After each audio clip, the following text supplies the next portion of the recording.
Mount Zion Metric Higher Secondary School, Department of Biology. This is Mr. Arokisami. So I am welcoming you to the new video, that is the plant tissue culture, chapter number 5.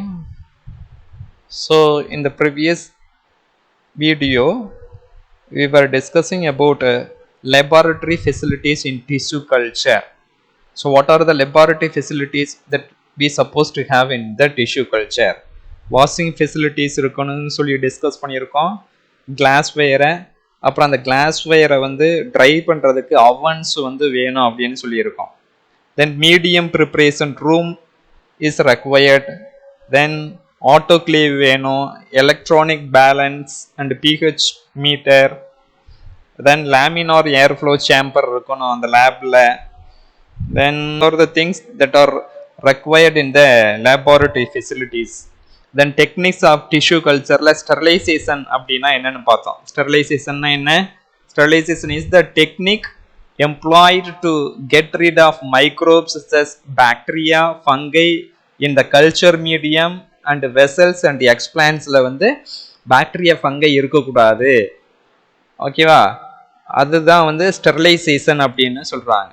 So to get rid of microbes, so we are using this sterilization technique. Then media preparation, MS nutrient medium is most commonly used in plant tissue culture. Then B5 medium, niche medium, white medium, these are all the different medium that we used. So single medium is not enough for to develop a complete plants, complete individual plants develop பண்றதுக்கு single nutrient medium பத்தாது. So அதுக்காக different nutrient medium provide பண்ணணும் plant tissue cultureல. Then hardening process. What is hardening? Hardening na the hardening is the gradual exposure of in vitro developed plantlets in humid chambers in diffused light for acclimatization, so as to enable to grow under a normal field condition. So normally plant tissue culture வந்து laboratory உள்ள artificially grow பண்ண plants வந்து எல்லா environmentலுக்கும் அது வந்து adapt ஆகணும், acclimatization பண்ணணும் அப்படிங்கிறதுக்காக gradually normal environmentல plants போய் cultivate பண்றதுதான் வந்து hardening process ன்னு சொல்றாங்க. ஓகேவா? So this class we are going to discuss the another important topic, that is the types of plant tissue culture. So here the types of plant tissue culture எதை base பண்ணி plant tissue culture different types of பிரிக்கிறாங்கன்னா based on explant. Okay, explant-னா என்ன? Any plant material that is used for transferring into the nutrient medium to develop into the complete individual plant. It is called explant. அந்த explant என்ன மாதிரியான explant நம்ம எடுக்கிறோம் அதை base பண்ணி வந்து plant tissue கல்ச்சரை டிஃப்ரெண்ட் டைப்ஸ் 4 டிஃப்ரெண்ட் டைப்ஸாக கிளாஸிஃபை பண்ணுறாங்க. So some other plant tissue culture types are organ culture, meristem culture and protoplast culture, cell culture or cell suspension culture. So these are all the 4 important types of plant tissue culture. So here explant may be organs ஆ இருக்கும். Organs, namely here you see this is a reproductive part. Flower is a reproductive part. அதில் இருக்கக்கூடிய anther எடுக்கலாம், அல்லது ஓவரியை எடுக்கலாம், embryo எடுக்கலாம், seeds எடுக்கலாம். Okay, which are said to be an organ. So அப்போ explant வந்து ஆர்கனாக இருந்துச்சுன்னா அது வந்து organ culture. If the explant is meristematic tissues, so meristematic tissues வந்து மோஸ்ட்லி ஷூட் டிப்பில் இருக்கும், ரூட் டிப்பில் இருக்கும். அதை வந்து எக்ஸ்பிளான்டாக எடுத்துக்கிட்டோம்னா அது மெரிஸ்டம் கல்ச்சர்னு சொல்கிறாங்க. Then protoplast culture. So any plant cells without the cell wall it is called protoplast. அந்த புரோட்டோபிளாஸ்ட்டை கல்ச்சர் பண்ணி இண்டிவிஜுவல் பிளான்ட்ஸ் வந்து டெவலப் பண்ணலாம், அதான் protoplast culture. Then cell culture we will discuss in detail one by one about the organ and meristem and protoplast cell suspension culture. Okay, so first let us discuss what is organ culture. So organ culture க்கு நம்ம வந்து example வந்து pollen culture or anther culture எடுத்துக்கறாங்க. pollen culture or anther culture. So first, what is organ culture? The culture of embryos or anthers or ovaries, seeds and roots and shoots or other organs of the plants on a culture medium, it is called organ culture, which are said to be, see, embryo is an organ, anther is an organ, ovary is an organ, okay, seeds are an organ in plants, roots and shoot which are said to be an organ. So அப்ப explant வந்து இங்க plant organ எடுக்கிறோம், அதனால organ culture னு சொல்றாங்க. So அந்த plant organ culture மீடியத்துல culture பண்ணி new பிளான்ட்ஸை grow பண்றதா வந்து என்னது organ culture. Here, so next one பாருங்க, meristem culture. Meristem cultureங்கிறது என்ன? The culture of any plant meristematic tissues, that may be apical meristem இருக்கட்டும் அல்லது intercalary or lateral meristem, okay, any meristematic tissues can be taken and it will be cultured in the media. So மீடியத்துல culture பண்ணுவாங்க, அதான் வந்து meristem culture னு சொல்றாங்க. Take for example, this is a meristematic tissues. Here you see, so இந்த மாதிரி பாருங்க clamp connection மாதிரி இருக்கும், இதுதான் meristematic tissues, meristem. ஸோ இந்த மெரிஸ்டத்தை ஐசோலேட் பண்ணுறதுக்கு, செப்பரேட் பண்ணுறதுக்கு நம்ம என்ன பண்ணணும்னா, we have to remove the older leaves. This is the older leaf. இந்த older leaves-ஐ remove பண்ணுறோம். Then this is a leaf primordia. இந்த leaf primordia-வை remove பண்ணுறோம். remove பண்ணிட்டு இந்த எபிடர்மிஸ், இங்கே இருக்கக்கூடிய மேல் லேயர் எபிடர்மிஸை remove பண்ணிட்டு பார்த்தோம்னா இந்த மெரிஸ்டமேட்டிக் டிஷ்யூஸ் இருக்கும். So this is a removed epidermis எல்லாமே அந்த older leaf, new leaves எல்லாம் remove பண்ணிட்டு meristematic tissues உங்களுக்கு வந்து இந்த zoom பண்ணி காமிச்சிருக்காங்க. this is the meristematic tissues. இந்த meristematic tissues கட் பண்ணி நம்ம வந்து small pieces கட் பண்ணி அதை நியூட்ரியன் மீடியத்தில் கல்ச்சர் பண்ணோம்னா நியூ பிளான்ட்ஸ் வந்து டெவலப் பண்ணலாம். so this is regarding meristem culture. one more diagram I have given you here. This region is said to be apical meristem. so here you see the buds, small buds வந்து இந்த சைடுல எபிக்கல் மெரிஸ்டத்துக்கு பக்கத்துல small buds இருக்கு.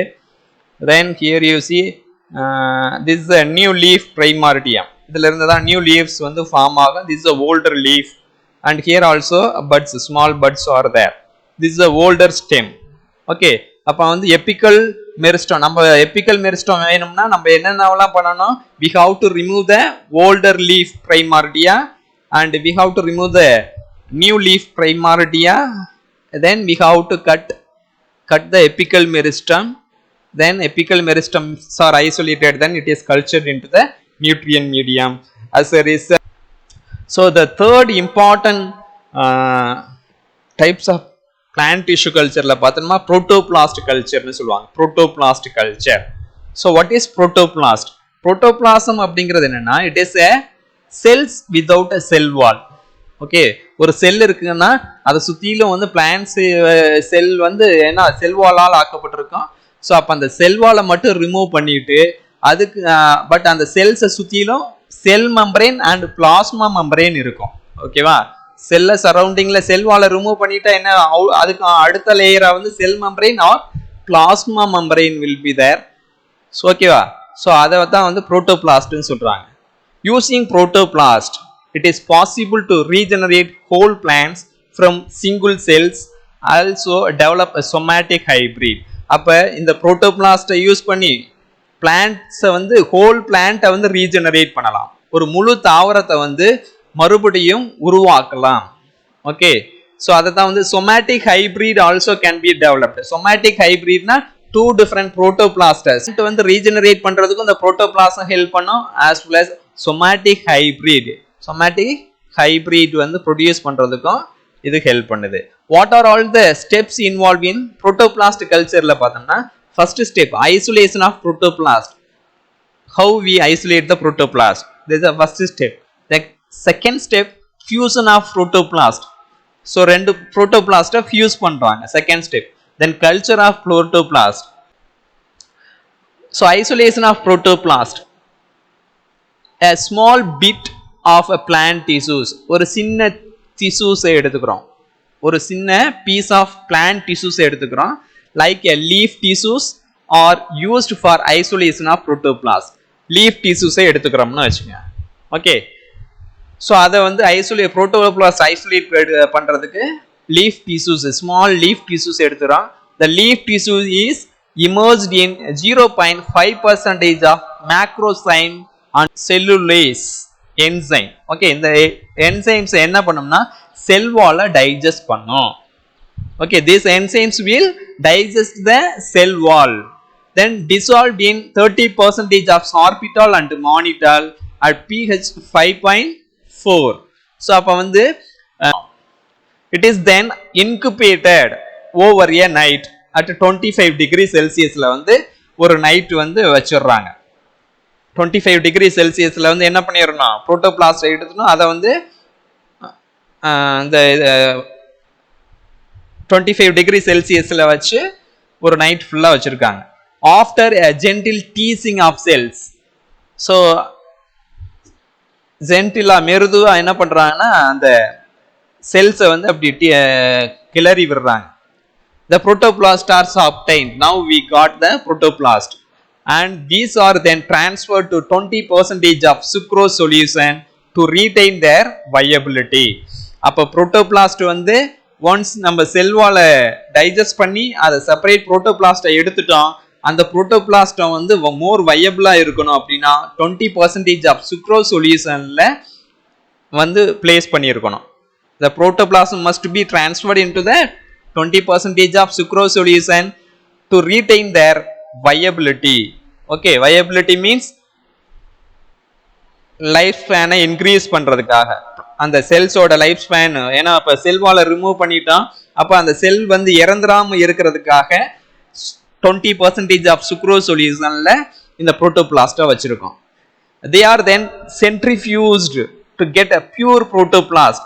So centrifuged is one of a one process. Okay, இந்த process centrifuge பண்ணையில என்ன ஆகும்னா, so we will be getting pure protoplasm, சுத்தமான புரோட்டோபிளாஸ்ட் தனியாகவும், அப்ப செல் வால்லாம் ரிமூவ் பண்ணியிருக்கோம்ல, அந்த டிப்ரீஸ் ஆஃப் செல் வால்ஸை வந்து டிஃபரன்ஷியேட் பண்றதுக்கு சென்ட்ரிஃபியூஸ் பண்ணுவாங்க. What are all the steps involved in protoplast culture? Protoplast culture பண்ணையில என்னென்ன ஸ்டெப்ஸ் வந்து இன்வால்வ் ஆகுதுன்னு பாருங்க. First we have selected young plants. young plants ஓட லீஃப் எடுத்துக்கிறோம். ஸோ லீஃப் எடுத்துட்டு லீஃப் எக்ஸ்பிளான்ட் ஸ்டெரிலைசேஷன் பண்றது ப்ரீவியஸ் கிளாஸ்லயே நான் சொல்லி கொடுத்துருக்கேன். எப்படி பண்ணணும், ஃபர்ஸ்ட் டேப் வாட்டர்ல வச்சு நல்லா அதுல இருக்கக்கூடிய சாயில் பார்ட்டிகிள் எதுவும் டஸ்ட் ஒட்டி இருந்துச்சுன்னா நல்லா ரன்னிங் டேப் வாட்டர்ல வச்சு நல்லா வாஷ் பண்ணி எடுத்துடணும். தென் அதுக்கப்புறம் என்ன பண்ணணும், சர்ஃபேஸ் ஸ்டெரிலைசேஷன் பண்ணணும். ஸோ அதான் வந்து லீஃப் ஸ்டெரிலைசேஷன் சொல்றாங்க, லீஃப் ஸ்டெரிலைசேஷன். தென் எபிடர்மிஸ் வந்து பீல் பண்றாங்க. எபிடர்மிஸ் வந்து இந்த என்ன பண்ணலாம்னா, எபிடர்மிஸை மட்டும் மேல இருக்கக்கூடிய எபிடர்மிஸை மட்டும் ரிமூவ் பண்ணிடுறோம். ரிமூவ் பண்ணிட்டோம்னா this a field leaf segment. Okay, மேல இருக்கக்கூடிய எபிடர்மிஸை ரிமூவ் பண்ணிட்டோம். ஸோ இந்த மாதிரி நமக்கு வந்து செல்கள் கிடைச்சிருக்கு.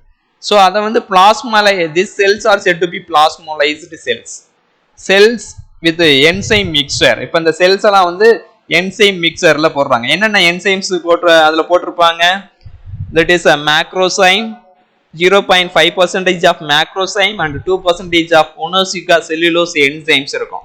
அந்த என்சைம்ஸ்ல உள்ள போட்டவுடனே செல் வால் வந்து டைஜஷன் ஆகும். Okay, and release the protoplasm, cell wall digestion, then releasing of the protoplasm.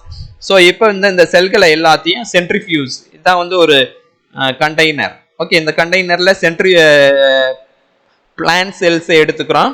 இப்போ சென்ட்ரிஃபியூஸ் பண்ணோம்னா புரோட்டோபிளாஸ்ட் மட்டும், pure protoplast we isolated.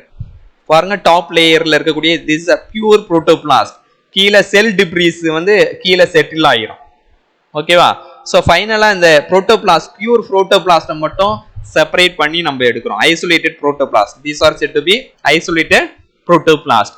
So இதை வந்து என்ன பண்றாங்க, நியூட்ரியன் மீடியத்துல பிளேட்டிங் ஆஃப் புரோட்டோபிளாஸ்ட், புரோட்டோபிளாஸ்ட்டை வந்து என்ன பண்றாங்க, கல்ச்சர் பண்றாங்க, நட்டுருக்காங்க, இந்த நியூட்ரியன் மீடியத்துல பிளேஸ் பண்ணியிருக்காங்க. தென் செல் வால் ரீஜெனரேஷன் பண்றதுக்கு, செல் வால் ரீஜெனரேஷன் பண்றதுக்கு என்ன பண்ணணும், here we need to add nutrient MS nutrient medium இங்க இதுல வந்து புரோட்டோபிளாசம் பிளேஸ் பண்ணியிருக்காங்க, பிளேட்டிங் பண்ணியிருக்காங்க. Nutrient medium MS nutrient medium use பண்ணியிருக்கோம். அந்த MS நியூட்ரியன் மீடியத்துல calcium chloride and ammonium nitrate is added. அந்த nutrients calcium chloride and ammonium nitrate இது ரெண்டும் வந்து செல் வால் ரீஜெனரேட் பண்ணக்கூடிய ஓகே காம்பவுண்ட்ஸ். ஸோ அப்போ செல் வால் வந்து ரீஜெனரேட் ஆகும். a clump of cells will be accumulated there. then callus tissues வந்து develop ஆகுது. then differentiation of callus tissues என்ன ஆகுதுன்னா differentiate ஆகுது. then from the callus tissues we get the embryo. this is the embryo. இந்த embryo வந்து new plantlets develop ஆயிரும். Shooting and routing எல்லாம் develop ஆனவொடனே இந்த embryo வந்து என்னவா மாறிடுது, நியூ பிளான்ட்ஸா மாறுது. திரும்பவும் அது யங் பிளான்ட்ஸா மாறுது. this is steps involved in protoplast culture. so next one பாருங்க, fusion of protoplast. fusion of protoplasட்ங்கிறது டூ புரோட்டோபிளாஸ்ட வந்து ஜாயின் பண்றது. இந்த டயக்ராம்ல பாருங்க, டூ புரோட்டோபிளாஸ்ட் என்ன ஆயிருக்கு, ஜாயிண்ட் ஆயிருக்கு. அதுல you could see two nucleus. Okay, two different nucleus வந்து இருக்கு, உள்ள இருக்கு. டூ செல்ஸ் வந்து டூ புரோட்டோபிளாசம் வந்து ஃபியூசனா இருக்கு. so what is fusion of protoplasm? it is done through the fusion use of a suitable fusogen. ரெண்டு புரோட்டோபிளாஸ்ட இணைக்கிறதுக்கு தேவைப்படக்கூடிய கெமிக்கல் காம்பவுண்ட் தான் ஃபியூசோஜன் அப்படிங்கிறாங்க. ஸோ அது என்ன கெமிக்கல் காம்பவுண்ட் அப்படின்னு பார்த்தீங்கன்னா பாலிஎத்திலீன் கிளைகால் வந்து ஆட் பண்றாங்க. Polyethylene glycol is one of a fusogen which is used for fusing of two different protoplasts. so the isolated protoplasts are incubated in 25 to 30% of concentration of polyethylene glycol with the calcium plus ions. the protoplast so agglutination அப்ப வந்து protoplasm வந்து ஒன்னோட ஒன்னு அப்படி சேர்ந்து இருக்கும், clump ஆகும். then formation of clump of cells ஆகுது. அந்த கிளம்ப் ஆஃப் செல்ஸ் ஃபார்ம் ஆகையில என்ன ஆகும்னா புரோட்டோபிளாசமும் ஃபியூசன் ஆகும். ஒரு புரோட்டோபிளாசம் இன்னொரு புரோட்டோபிளாசத்தோட ஃபியூசன் ஆகும், இணையும். Okay, so now culture of protoplast. So the MS liquid medium is used with some modification in droplet and plating and micro drop array technique வந்து use பண்றாங்க. So அப்போ கல்ச்சரிங் ஆஃப் புரோட்டோபிளாஸ்ட் வந்து here you see micro drop array technique வந்து உங்களுக்கு டயக்ராம்ல காமிச்சிருக்காங்க. So இந்த மாதிரி ஒரு அப்பேரட்டஸ்ல புரோட்டோபிளாஸ்ட எல்லாத்தையும் போர் பண்ணிட்டு ட்ராப் பை ட்ராப்பா வந்து என்ன பண்றாங்க, புரோட்டோபிளாஸ்ட நியூட்ரியன் மீடியத்துல கல்ச்சர் பண்றது. ஸோ அதான் வந்து மைக்ரோ ட்ராப் அரே டெக்னிக்ஸ்னு சொல்றாங்க. The protoplast viability is tested with fluorescein and diacetate before the culture. அப்ப கல்ச்சர் பண்றதுக்கு முன்னாடியே அந்த புரோட்டோபிளாசம் உயிரோட இருக்கா அல்லது இறந்துருச்சா அப்படின்னு செக் பண்றதுக்காக ஃப்ளோரசின் அண்ட் டைஎசிட்டேட் அப்படிங்கிற கெமிக்கல்ஸ் வச்சு செக் பண்ணிடுறாங்க. ஸோ அப்போ fluorescein diacetate is used to check the protoplast viability. 1 மார்க்ல கேட்பாங்க. Okay, name the chemical compounds which is used to find the protoplast viability. Fluorescein diacetate. The cultures are then incubated in continuous light. Okay, இப்போ culture என்ன nutrient மீடியத்துல place பண்ணிட்டோம், அதை வந்து incubate பண்ணியிருக்கோம் கண்டினியூஸா 10,000 to 2,000 lux light. Okay, at 25 degree Celsiusல incubate பண்ணியிருக்கணும், வச்சிருக்கணும், பிளேஸ் பண்ணியிருக்கோம். The MS nutrient medium with axins, cytokinin and calcium chloride and ammonium nitrate, NH3 and NO2 ammonium nitrate. Okay, இதெல்லாம் வந்து இந்த MS மீடியத்துல இருக்கிறதுல வந்து அந்த புரோட்டோபிளாஸ்ட மைக்ரோ அரே டெக்னிக் மூலம் வந்து கல்ச்சர் பண்ணியிருக்கோம். ஸோ அப்படி பண்ணையில் the cell wall formation occur within 24 to 28 24 to 48, that is 2 days. Within 2 days what happened, the cell wall developed there in the protoplasm. And the first division of new cells occurs between 2 to 7 days of culture. So அப்போ வந்து cell வால் ஃபார்மேஷனுக்கு வந்து 2 days ஆகுது. அப்போ cell வால் form ஆகுனே ஒரு செல் வந்து divide ஆகுறதுக்கு 2 to 7 days. I mean 1 week ஆகுது, 1 week எடுத்துக்குது. ஓகேவா? within a 1 week the cells start to divide, cell division occur ஆக ஆரம்பிக்குது. So this is regarding protoplast culture. Okay, protoplast culture னா என்ன பண்றோம்? protoplast ஐசோலேட் பண்ணிட்டோம். ஐசோலேட் பண்ணிட்டு ஒரு apparatusல இந்த மாதிரி ட்ராப் பை ட்ராப் வந்து நியூட்ரியன் மீடியத்துல பிளேஸ் பண்றோம். அதான் மைக்ரோ ட்ராப் அரே டெக்னிக்னு சொல்றாங்க. ஸோ அப்படி இதுல அப்ளை பண்ண உடனே இந்த நியூட்ரியன் மீடியத்துல என்னென்ன கெமிக்கல் காம்போசிஷன் இருக்குன்னு சொல்லியிருக்கான். Auxin, cytokinin, calcium chloride, ammonium nitrate இதெல்லாம் இருக்கிறதுனால இம்மீடியட்டா வித்தின் த 2 daysல வந்து செல் வால் வந்து புரோட்டோபிளாஸ்ட்ல டெவலப் ஆகுது. தென் 2 to 7 daysல வந்து நியூ செல்ஸ் வந்து it start to divide to form a new cells. Okay, these are the things happen there in the culture of protoplast. Then cell suspension culture or cell culture. This is nothing but the growing of cells including the culture of single cells or small aggregates of cells in vitro in liquid medium is known as cell suspension culture. So cell suspension culture or cell culture அப்படினா என்னன்னா, so cell suspension culture and cell culture, the growing of cells including the culture of single cells or small aggregates of cells in vitro in liquid medium is known as cell suspension culture. So இப்ப இந்த cell suspension culture பண்றதுக்கு முன்னாடி நம்ம என்ன பண்றோம் அப்படின்னா, the cell suspension is prepared by transferring a portion of callus to the liquid medium. ஒரு callus, callus வந்து after the cells வந்து நியூட்ரியன் மீடியத்துல பிளேஸ் பண்ண உடனே callus வந்து டெவலப் ஆகும். அந்த callusல கொஞ்சம் ஒரு போர்ஷனை எடுத்துக்கிறோம், அதை எடுத்துட்டு லிக்யூட் மீடியத்துல பிளேஸ் பண்றோம். லிக்யூட் மீடியம், ஓகே, லிக்யூட் மீடியத்துல பிளேஸ் பண்ணிட்டு it is agitated using rotatory shaker instrument.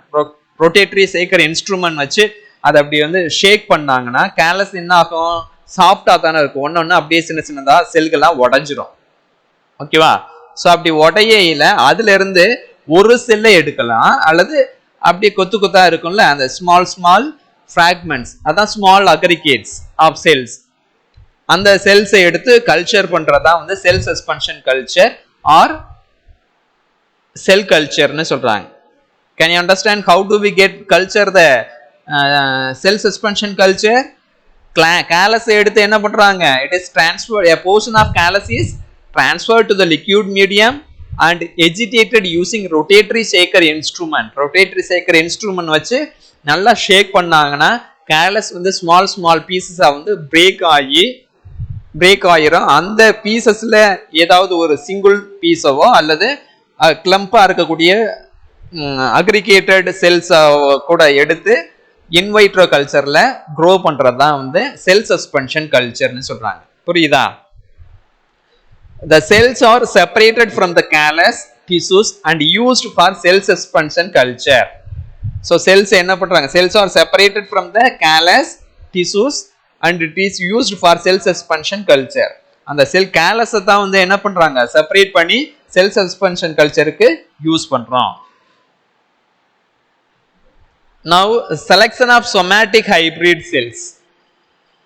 Somatic hybrid cells எப்படி select பண்றது? Here you see the fusion of product of protoplast without the nucleus of different cell is called hybrid. What is hybrid? And following this nuclear fusion happen, this process is called somatic hybridization.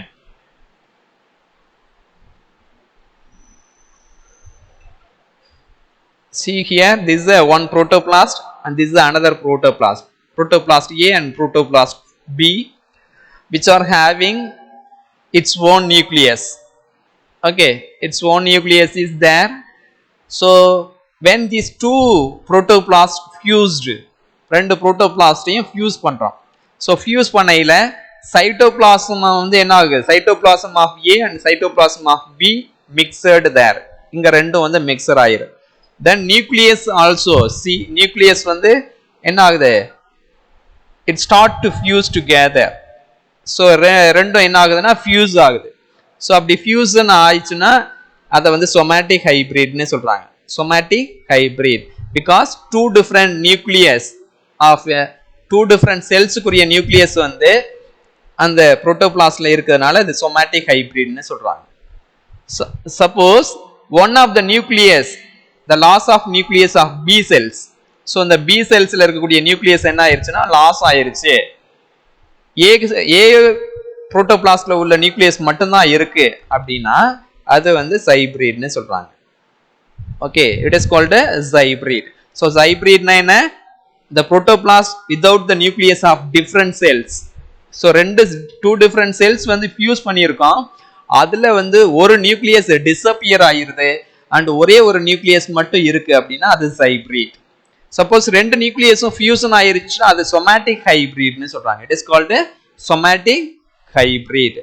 Now can you get, how do we get a selection of somatic hybrid? Somatic hybrid வந்து இந்த மாதிரி வந்து நமக்கு கிடைக்கும். எப்ப ரெண்டு protoplast fuse பண்ணையில somatic hybrid வந்து நமக்கு கிடைக்குது. As well as hybrid cells also we are getting. Important 2 mark. What is hybrid? Very very important 2 mark, you note it. Hybrid na the fusion product of protoplast without the nucleus of different cell is called hybrid. The production of secondary metabolites. Cell suspension culture பண்ணனும். Cell suspension culture எப்படி பண்ணாங்க? Cell suspension culture procedure நான் சொல்லியிருக்கேன். Rotatory shakerல callus எடுத்து நல்லா rotate பண்ணோம்னா small fragments பிரிஞ்சிரும். அந்த small fragments எடுத்து கல்ச்சர் பண்ணி பண்றதா cell suspension culture னு சொன்னோம். And it can be useful for the production of secondary metabolites like alkaloids, flavonoids and terpenoids, phenolic compounds and recombinant proteins. இதெல்லாம் ப்ரொடியூஸ் பண்றதுக்கு இந்த செகண்டரி மெட்டபாலைட்ஸ் வந்து ப்ரொடியூஸ் பண்றதுக்கு இந்த செல் சஸ்பென்ஷன் கல்ச்சர் வந்து ரொம்ப யூஸ்ஃபுல்லா இருக்கும். So the cell suspension culture is very useful for the production of secondary metabolites such as alkaloids, flavonoids, terpenoids, phenolic compounds and recombinant proteins. So அப்ப secondary metabolites na enna? Secondary metabolites are the chemical compounds that are not required by the plants for the normal growth and development but are produced in the plant as a byproduct of cell metabolism. Plants and the material வந்து அதோட செல் metabolism மூலம் produce பண்ணா அந்த produce பண்ணக்கூடிய product வந்து பிளான்ட்ஸ்க்கு use கிடையாது. Okay, that are not required for the plant. அந்த substance வந்து பிளான்ட்ஸ்க்கு தேவை கிடையாது. அந்த மாதிரியான சப்ஸ்டன்ஸ் தான் செகண்டரி மெட்டபாலைட்ஸ்னு சொல்றாங்க. Take for example biosynthesis and isolation of indole alkaloids from Catharandus roseus plant cell cultureல நம்ம இந்த indole alkaloids வந்து யூஸ் பண்றாங்க. Indole alkaloids. Okay.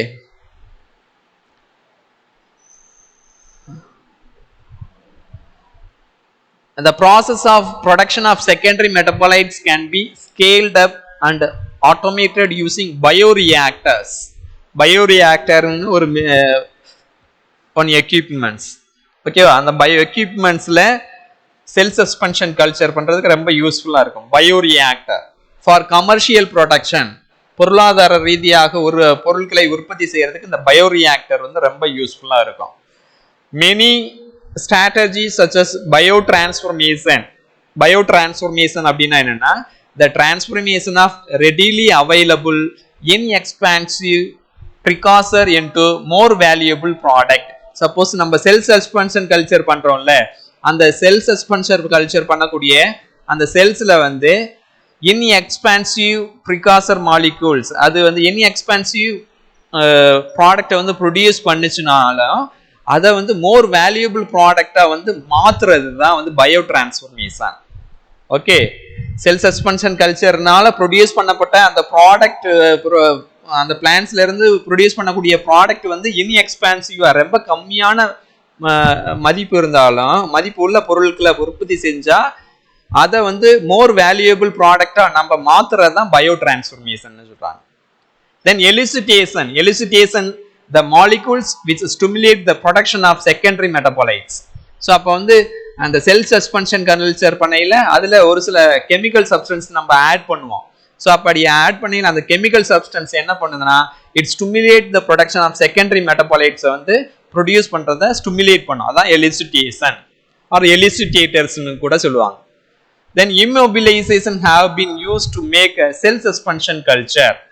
செல் சஸ்பென்ஷன் கல்ச்சர் பண்ணையில immobilization செல்ஸ் வந்து நகராம இருக்கிறதுக்காக அதுல gelatinous like substances nutrient medium வந்து ஜெலாட்டினஸா இருக்கும். அப்ப அதுல வந்து செல் சஸ்பென்ஷன் கல்ச்சர் வந்து பண்ணலாம். அதான் immobilization டெக்னிக் வந்து இங்க யூஸ் பண்றோம். So more efficient in the production of secondary metabolites. So in the biotransformation as well as elicitation and immobilization, these 3 steps வந்து என்ன ஆகுதுன்னா செகண்டரி மெட்டபாலைட்ஸ் ப்ரொடியூஸ் பண்றதுல ரொம்ப எஃபிஷியன்ட்டான டெக்னிக்ஸ்னு சொல்றாங்க.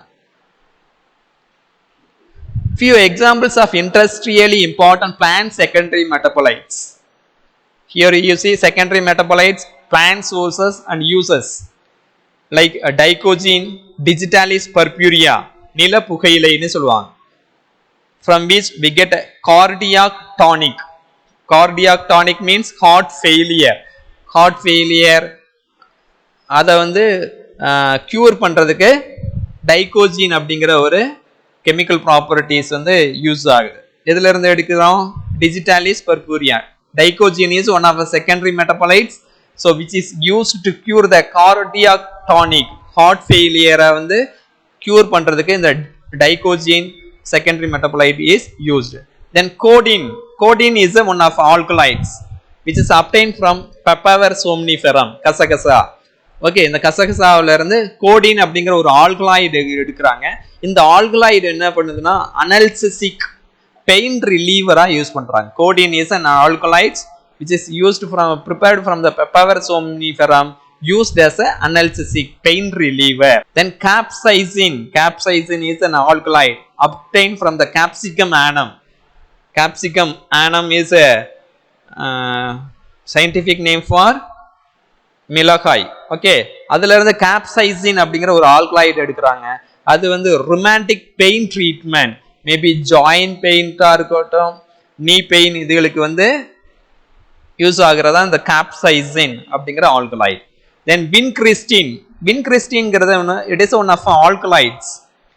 It is obtained from the Catharandus roseus. Vincristine is an alkaloid which is obtained from the Catharandus roseus, நித்திய Kalyani, and anti-carcinogenic properties இருக்கு. Cancer treatment பண்றதுக்குரிய ability இந்த வின்கிறிஸ்டின்ங்கிற ஆல்கலாய்டுக்கு இருக்கு. ஸோ அப்போ இந்த வின்கிறிஸ்டின் நம்ம எடுத்துக்கிட்டோம்னா பிளட் பிளேட்லெட்ஸை கூட இன்க்ரீஸ் பண்ணணும்னு சொல்றாங்க. So which are also useful to increase the blood platelets. And quinine. Quinine is one of the secondary metabolites which is obtained from Cinchona officinalis. Rubber tree ல Cinchona officinalis அதோட பார்க்ல இருந்து, மரப்பட்டையில இருந்து இந்த quinine அப்படிங்கிற ஒரு ஆல்கலாய்டு எடுக்கிறாங்க. Quinine is one of the alkaloid. So இந்த ஆல்கலாய்டோட யூஸ் என்னன்னா மலேரியா ட்ரக், மலேரியல் டிசீஸை கியூர் பண்ணக்கூடிய ப்ராப்பர்ட்டிஸ் இதுல இருக்கு. அதனாலதான் ஆன்டி மலேரியல் ட்ரக்ஸை வந்து இந்த quinine யூஸ் பண்றாங்க. Okay, these are all the some of the importance of secondary metabolites. அப்ப இந்த secondary metabolites எல்லாமே cell suspension culture மூலம் நம்ம வந்து என்ன பண்ணலாம்னா we can obtain these secondary metabolites by the cell suspension culture. It is a type of plant tissue culture. So thank you. With this the types of plant tissue culture is over. So next class we will discuss how we plant regeneration pathway will be studying. Then somatic embryogenesis, what are all the applications of somatic embryogenesis, organogenesis, then application of plant tissue culture. These things we will discuss in the next class. Thank you. Thank you one and all for watching the video patiently. Thank you.